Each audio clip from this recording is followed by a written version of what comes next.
మహిళా దినోత్సవాన్ని మన పత్తిపాడు నియోజకవర్గంలో కాకుమాన మండలంలో జరుపుకోవడం మనందరి అదృష్టంగా, అదేవిధంగా మన నియోజకవర్గంలో ఉన్నటువంటి మహిళా సోదరుమణులందరికీ కూడా రేపు జరపబోయే అంతర్జాతీయ మహిళా దినోత్సవ కార్యక్రమం సందర్భంగా మీ అందరికీ అభినందనలు తెలియజేస్తున్నాను, శుభాశీస్సులు తెలియజేస్తున్నాను. అదేవిధంగా మన తెలుగుదేశం పాలనలో చంద్రబాబు నాయుడు గారి నాయకత్వంలో మరి మనం ఆ రోజు ఆస్తిలో భాగం ఇచ్చిన, డాక్రా సంఘాల ద్వారా ఆర్థిక స్వావలంబన కల్పించిన,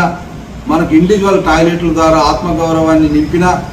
మరి సూపర్ 6 ద్వారా మన కుటుంబంలో ఉన్నటువంటి సభ్యులందరికీ సహాయ సహకారాలు అందించిన,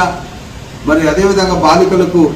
ఉచితమైనటువంటి నాణ్యమైనటువంటి విద్యను అందించిన, అది ఒక్క తెలుగుదేశం పార్టీ చంద్రబాబు నాయుడు గారి నాయకత్వంతోనే సాధ్యమవుతుంది. ఈ కూటమి ప్రభుత్వం మహిళల సంక్షేమానికి పెద్దపీట వేసిందని చెప్పడానికి ఇటీవల ప్రవేశపెట్టినటువంటి బడ్జెటే ఒక ఉదాహరణగా చెప్తూ